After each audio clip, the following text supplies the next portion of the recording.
You're listening to the Slavic Literature Pod, your shelf help guide to all things Slavic.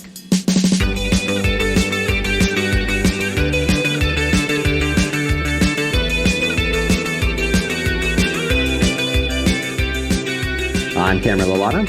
And I'm Matt Gerasimovich. And today we're covering Part 1, Chapter 56 of Vasily Grossman's life and fate, continuing on with Krimov, visiting various parts of the front line in Stalingrad, this time visiting some soldiers who are stationed, probably pretty uncomfortably, in the furnaces of the Red October Steelworks, speaking to the divisional commander, Guryev, about the conditions that the soldiers there are under, and having a little debate about Tolstoy, which is our bread and butter. So is there anywhere in particular that you would like to start? Well, I'm not starting with the appetizer. I'm going right to the bread and butter. And Let's do it. that Tolstoy conversation was just the funniest thing. It was such a needed bit of comic relief, I thought. Just basically Krimov is talking with, like I said, with Guryev, and they're talking about well, Guryev is complaining about journalists, basically, that they don't really understand what they're writing about because they're not experiencing it firsthand, and all they do, they sit on the other side of the Volga and they write articles, and basically whoever wines and dines them the best, that's what they write about. And he says, there's no Tolstoys, but people have been reading War and Peace for forever, and they'll keep reading it because Tolstoy, he's a soldier and he took part of that war himself, and that's why he knows how to write about it. And it's just sort of this dumbfounded Krimov who says that Tolstoy didn't take part in that war, and they kind of they get into a debate about it. He says it's the first argument, first furious argument to have followed any of his lectures, which of course wasn't related to his lecture, but that's just such a a relatable sentiment to anyone who teaches, I think. No one's going to really care about what you're teaching. They're going to start arguing about something sort of tangential and unrelated. Yeah. Also funny too that it's Tolstoy. I mean, not funny, I guess, because Grossman obviously makes this does this intentionally. Um, but yeah, I think it's so interesting to have this. It is. I mean, it's a good bit of comic relief too, but it's so interesting to maybe talk about who has the right to talk about this war. Whereas we've got Guryev saying, these sons of bitches, these journalists who sit at HQ and send reports back. That's, I think this is in Alexander Popov's book, who notes that those kinds of journalists were more favored by editors because they tended to write on time. They tended to meet their deadlines. They tended to be pretty reliable in terms of your ability to contact them. Whereas frontline reporters like Grossman tended to be tend to be pretty hard to contact, given that they were often places where you would have to actually risk someone's life in order to get a message to them. They got back when they got back. They turned in the story when they could. A little bit less popular, but in Grossman's case, certainly the evidence seems to be that that really endeared him to the people, the soldiers, the commanders he was talking to. And I think to perhaps the discussion there is, okay, well, maybe someone like Grossman then has the right to write about the war, someone who was there. But we also have this almost counterpoint where Tolstoy writes so convincingly, at least to the Grossman gives his characters who, even though Tolstoy, the war, the patriotic war happens around 1812, that those years surrounding that, and Tolstoy's writing in the, 1850s, 1860s. And, he's a whole lifetime later, but he, as Grossman writes in Stalingrad, he basically told the truth of the war, and the way he tells the truth of the war is what it is going forward. That's something he says in Stalingrad, and here we have that sort of being reiterated, where we have a soldier who believes in it so thoroughly that he thinks that Tolstoy was, fighting in the Great Patriotic, or not the Great, excuse me, just the Patriotic War. Tolstoy, of course, did serve in the army, and it does inform how he writes, but he was many, many years off from that battle. So I almost wonder if there's some sort of back and forth. It's certainly no conclusion in this chapter on who has the right to maybe portray history, because I think Grossman really is concerned with how writers approach history, especially given that there can be writers who then control the narrative going forth in the way that, at least Grossman says in Stalingrad, Tolstoy has controlled the narrative of the patriotic war. Yeah, and well, Tolstoy does, like you said, he serves in the Russian military, and he writes a series of sketches, his Sevastopol sketches, and that's what sort of informs his view on war. And that's kind of, in a sense, he was still a soldier, so he still did understand warfare, but he wasn't alive for that particular war.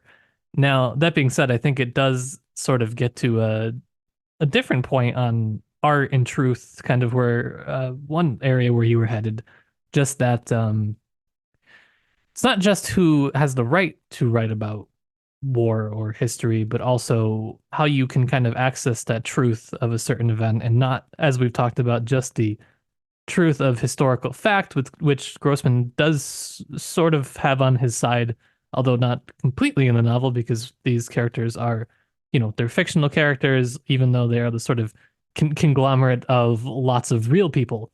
And so I think that that's kind of something that Grossman is toying with in this book as well, which is sort of how you get to that sort of truth of an event. I don't know if you want to call it a spiritual truth of an event, but you may not be depicting something that literally did happen, but you kind of can capture the feeling or the attitude or the kind of dominant tendencies of an era.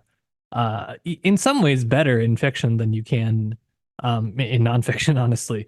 And so I think that War and Peace being a really pervasive, um, work of art that's exploring war, it continues to uh, be something that people want to read because they feel like it accesses that kind of truth. And I don't know, I'd like to think that Life and Fate does as well. Grossman probably would have liked that too.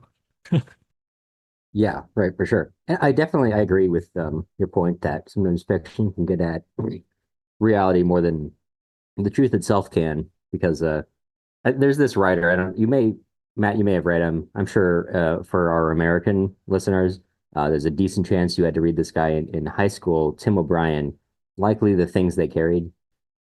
And I don't know if you have you ever read that, or were you ever made to read that? No, but I think I told a story once when I was going in for my high school freshman orientation. It was on the board as a book we needed to buy, and I just had misread the board, and it was for a different class. And so the things I carried were that book in my locker for the whole year, thinking that we were eventually going to have to read it. Right. I did not. That's yeah, classic high school stuff. Yes. And to reiterate, I was in high school, so you wouldn't be able to make me read for fun at that point. Unlike now, whereas we subject ourselves to this for an Well, this unknowable isn't number of fun, but I do read more. right. Yeah. Well, anyway, so Tim O'Brien, soldier, American soldier in the Vietnam War, American War in Vietnam, I should say. And he writes a lot of books about Vietnam. And I think that the things that carried is one of his not maybe it's not my favorite book of his, but I think it's interesting because he admits that the things that carried, even though he has done actual autobiographical stuff, the things that carried is by and large almost entirely made up. And he really gets at that. And there's this one chapter I wish I could remember it off the top of my head, but it's called something like "To Kill a Water Buffalo" or "Killing a Water Buffalo," where he talks about him and his unit coming across a water buffalo and one of them killing it. And it's this really small moment, but he comes to the sort of the end of it, and he talks about telling that story one time, and these people all getting really too caught up in the act of killing the water buffalo instead of other elements of it. And he kind of says, I tell the story a lot. And he says, it's now what it is now is not anywhere in relation to what actually happened. But each time people come up and ask me questions about it, and I realize they've taken the wrong point away. And so I alter it a little bit more to emphasize certain elements of what I'm trying to convey. It's almost like a sort of, even though this happened way after socialist realism, well, later periods of socialist realism, an attempt to get that same sort of um, didactic way of storytelling, of altering the story to make it convey that point, which is something that I think fiction is uniquely able to do, where you're able to tell lies in order to get at the real truth of what happened. Because if you lay out the actual series of events, the actual series of facts, each individual person is going to focus on different elements of what matters to them personally. Whereas, as Tim O'Brien does, as Grossman does, emphasizing and especially overemphasizing certain points really draws the reader's attention to certain things they would like them to see or to realize or to pay attention to. Maybe in this case, for example, you could see how both in the last couple of chapters, both with Krimov and with Novikov, at least once in every chapter, they've been thinking about Zhenya in different ways. And not just Zhenya the person, but Zhenya the idea that reflects their current mental state. maybe reflecting on the place of wanting or whatever you want to call it, and when you're in terms of absence, especially in war, when you might face death very soon. Um, yeah, so I agree with your point. I think there's a lot of power for that in fiction, however you want to approach it. So a sort of socialist realist approach, a sort of version which is getting at that same idea without necessarily using those terms, whatever the case is. Um, I think that is an interesting question, especially in terms of writing warfare, where there's so many objectionable elements that any person can focus on so many things. So it almost feels that authors have to, if they really want to convey their point, have to modify it away from what actually happened more and more. Um, it's it was a welcome point in this chapter, but it was still Yeah, pretty funny, still all very things funny. considered. Yeah. And we got some more points on that. We'll have that discussion in a larger episode. But unless there's anything else you want to cover, I think maybe that's a good place to leave it for now. Yeah, sounds good to me. In which case, you will hear from us again soon.